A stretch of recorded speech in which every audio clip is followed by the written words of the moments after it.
దేవుడే వాక్యం, వాక్యమే దేవుడు.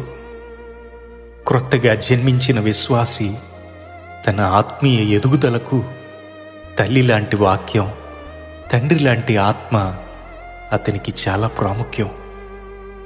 వాక్యము ఆత్మ తన జీవితాన్ని తండ్రి పోలికైన క్రీస్తు స్వభావంలోనికి మారుస్తాయి.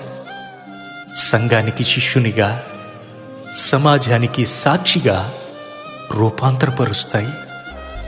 దేవుడు ఆదివారం ప్రతి ఒక్కరితో వ్యక్తిగతంగా మాట్లాడతాడు.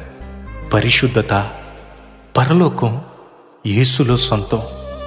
ఆరాధన, వాక్య అనుకరణ, అర్పణ ఆలయంలో సాధ్యం. కాలే పుల్ల పొయ్యిలో ఉండాలి, అప్పుడే అది మండుతుంది. పచ్చిది తుస్సుబుస్సు అంటూ కాలుతుంది, కానీ